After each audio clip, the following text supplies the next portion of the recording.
Ring, ring the boogeyman. Tell him I got a song that'll string that ghetto bird in graves could sing along. Thinking the thoughts that trauma teaches the thinking.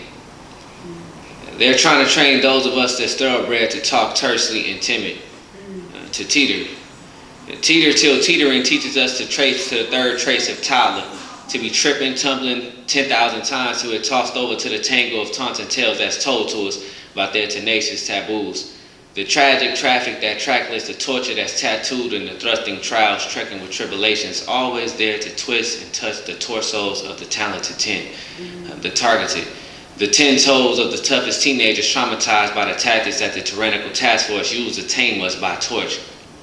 They're attempting to tear through our time, while there be too many teachers thieving the temples, taken to the temples be tilted, tide of tithing. This peace be tips to them, the tongue-tied, tied ticks that's tricking the people to trick, trample, triple out their treasures, trash to the totality of the treacherous terror domes, the tasteless territories where the thugs tend to, where there be telephones that televise a tirade of toxic tears. Ooh, that's truism.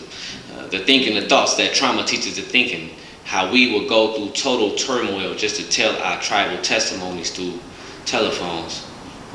Telephones. Ring, ring the boogeyman.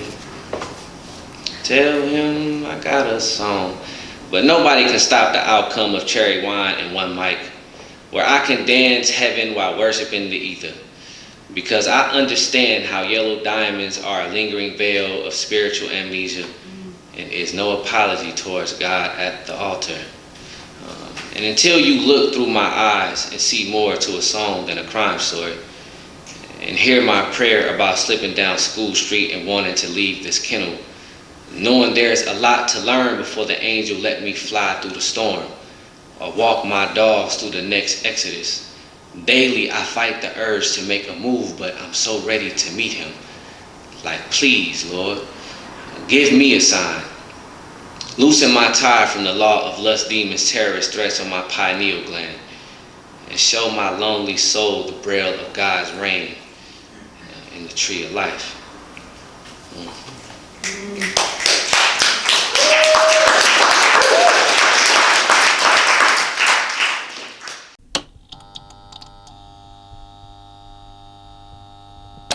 This is called Bearer of. It is good to be a lumbering bear, knowing that what others consider a lumber is anything but. Sitting on the heft of my haunches under moonlight, swaying as bears are wont to do to the 1, 2, 3 waltz of the world, which all can hear if only crouched closely enough. Holding the beauty of my softest belly, still wet-furred from the creek in my gracious killer paws. Don't be a worry bear. The eclipse terrors only those who worship the light. And it is good to be a Pooh Bear who I've discovered I cannot sleep without, and who I worry about when I go, making sure he is nestled when cold, a pillow at his back mornings the sun comes late or never comes at all. But who am I to presume the wants of those whom I want? Perhaps Pooh might like some honey, a posy of roses, or to run into the woods dancing naked and unafraid.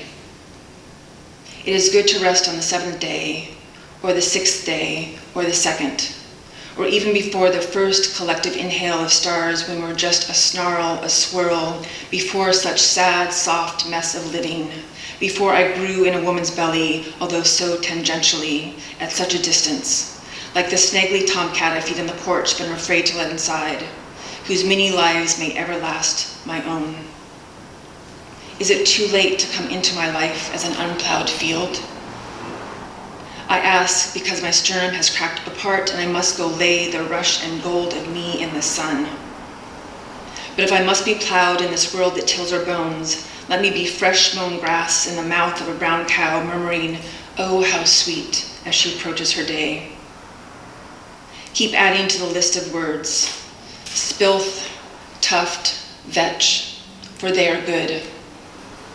It is good to not read the news, good to not see the boys falling from the sky, forsaken prize, for how else can we go on? Surprises are good, even though the world has made of me an unsurprisable queen. I need a bedtime story or a song. I promise I won't fall asleep, but that perhaps is a lie, and a good one as lies go. How good it is that the backside of my heart remains dark in shade, for the glisten, bare, bright bleed of it all, exhausting. But know that exhaustion is also good, because someday it will force my fugitive joy to stop its flee, sit down and speak, stay soft. For somewhere there is another body waiting for mine, in its most ferocious love, to lay close, closer still and quiet, next to its own thumping, thumping, thump.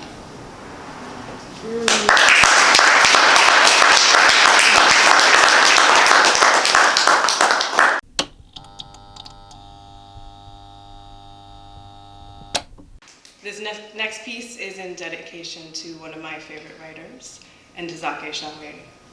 It's entitled Consort of the Spirits. There are roadmaps in my great-grandmother's braids. She keeps seeds in there too, because where we are going, home must come with us. Tell me how your mother hides spices in the hem of her skirt, tucks hymns behind her ears, and calls it packing for tomorrow.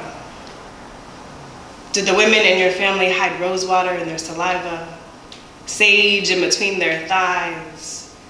Because how dare we sleep on strange land without blessing? There are black-eyed peas in my auntie's coin purse. She keeps moonlight in there too, because luck is far more precious than loose change. Tell me how your sister folds indigo leaves between her toes, smuggles cotton flowers beneath her arms, and promises that where we are going, there will be color. I carry a cowrie shell in the crook of my arm. It sings when my twins are near. I wear strands of sea glass upon my ears because where we are going, there will be music. Do the women in your family wrap beeswax around their ring fingers, tuck matchsticks in their collarbones, and vow that we will never know darkness? They call this survival, but we know better. Where there's a woman, there is magic.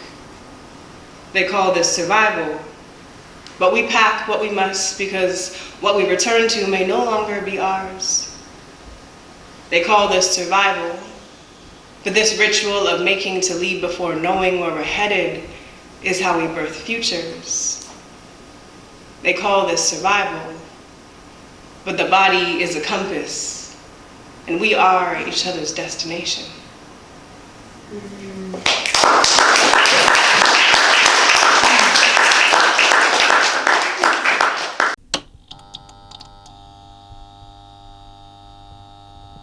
Some disclaimers before poems. I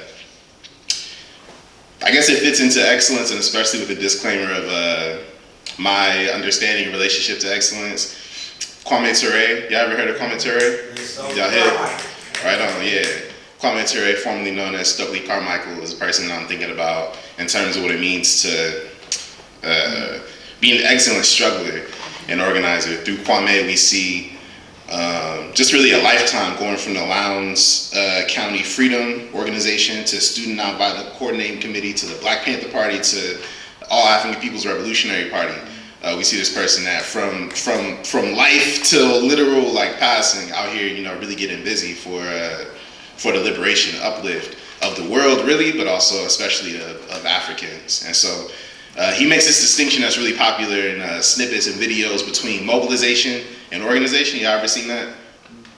Some of y'all nod your heads. Essentially what he's saying is that every couple months, the state, this capitalist empire that we live under, is going to have some sort of expression of violence against its people that will be popularized. And so some examples he gives, Miss Sally down the street will lose her house, a child in our community will be murdered by pigs, and we'll go out and we'll rise up, because we are loving people, because, we are humans, right? He says that's an example of mobilizing. The rallies, how we react to a situation rather than actually organize to change it. And so the distinction for him that he lays out in my understanding of it is moving from those reactions, from those situations where we exhaust all our energy, right? If y'all were somewhat an adult in like 2014, you may have gotten outside and you remember we were real active, 2020 even, we was real active for them like 2 or 3 weeks, and then naturally we got exhausted because that shit is not sustainable.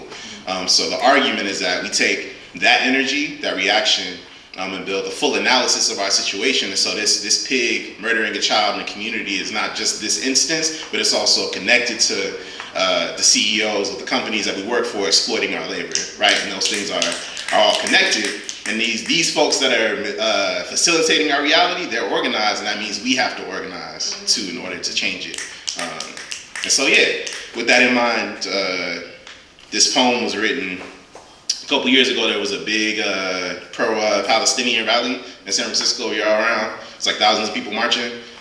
So I wrote this after that, just thinking about that idea. It's called, okay, so maybe the rally won't get us free.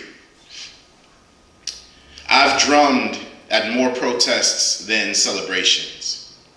By protest, I mean we had a target and goals without permits. Marched to the rhythm of tears beating the pavement's skin. What's clear is we've been here before and will again. What's clear is there will be war until we win the war. If there is no war, maybe the United States will sandcastle crumble.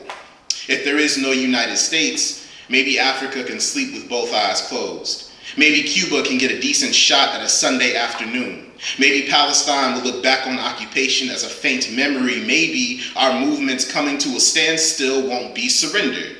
Maybe the rally won't get us free on this here Tuesday afternoon, but listen. For a few hours, my lungs heave with a force besides grief, and thousands of pissed off cardboard posters bounce beside me, and yes, we have to organize outside of mobilizations, but damn it, they're killing children over there, and over here, and last night, and the week before last, and since the first settlers colonized, and don't that mean we got to burn something?